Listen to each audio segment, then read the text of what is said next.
Coming off a really boring first film and an incredibly amazing second film, I was prepared for Beyond Thunderdome, and I was hoping it would deliver.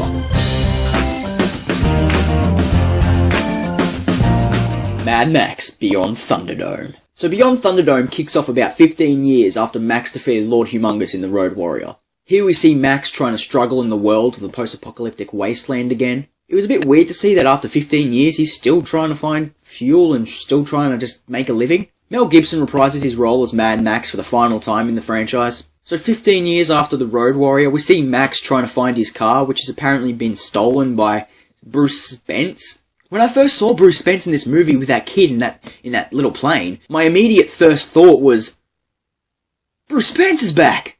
It's that same gyro captain from the first film! That kid too! That kid must be the freaking narrator, the savage kid from Road Warrior!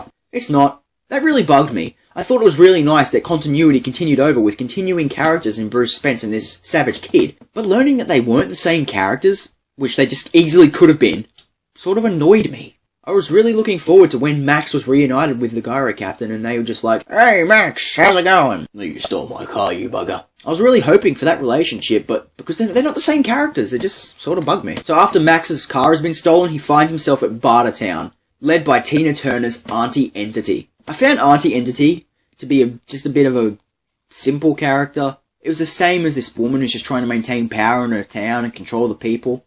At first I thought she was a good guy, but later on you learn she's not. I don't know why they got Tina Turner into this role. I feel like maybe it was just because they wanted to Americanize the film a bit more. Which is a shame. I thought Mad Max should have stayed purely Australian.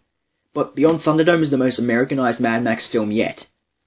But Fury Road's gonna beat that, obviously. So Auntie Entity is the ruthless ruler dictator of Bartertown. She's this glamorous Amazon-like figure who recognizes strength in Max. So she recruits Max to try and overthrow this guy called Master Blaster, who's two guys in one. Little guy on top of a big guy's shoulders.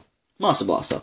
So Max decides to fight Blaster in the Thunderdome, an arena set within Bartertown where the rules are 2 men enters, they fight, 1 man leaves. That's the rule in Bartertown apparently. When it all goes haywire for Max, he's kicked out of Bartertown and left for dead. That's when he comes across these surviving kids who are surviving in a paradise-like place within the desert wasteland. It's here we finally get to see how the post-apocalyptic world in the Mad Max films came into being. Apparently some giant bomb went and boom, blew up everything. We also find out that this series is definitely set in Australia, with the final shots being the Sydney Harbour Bridge, the Sydney Opera House, Sydney buildings, everything. Max takes it upon himself to become the leader of these group of kids. When a faction of these kids decide to leave because they don't trust Max and they're trying to find their paradise, Max follows this group of kids and they end up back at Bartertown, where they end up in a giant confrontation with Tina Turner's Auntie Entity.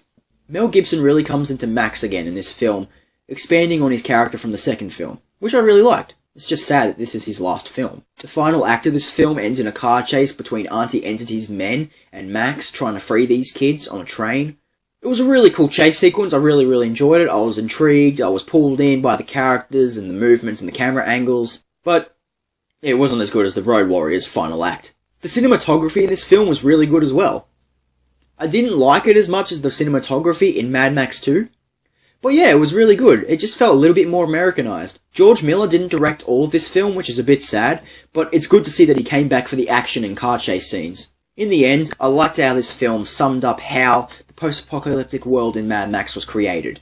We finally got to hear how it started. Mel Gibson's last performance as Mad Max was brilliant. Tina Turner felt a little bit out of place. Still, why Bruce Spence wasn't reprising his own character from the second film just really bugs me. This would have been cool to expand that relationship from the second film that they already had. It was a really good film. I had a lot of fun with it. It wasn't the best film of the franchise. It wasn't the worst film either.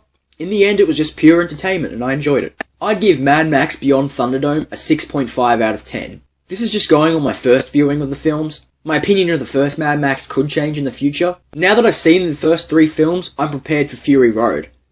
Actually, I'm very excited for Fury Road. I'm interested to see how Tom Hardy pulls off Max, and George Miller comes back to the helm for the first time since Mad Max The Road Warrior. So Mad Max Beyond Thunderdome. If you've seen it, comment below and let me know what your thoughts are on the film, and please subscribe to stay up to date with all my latest movie reviews.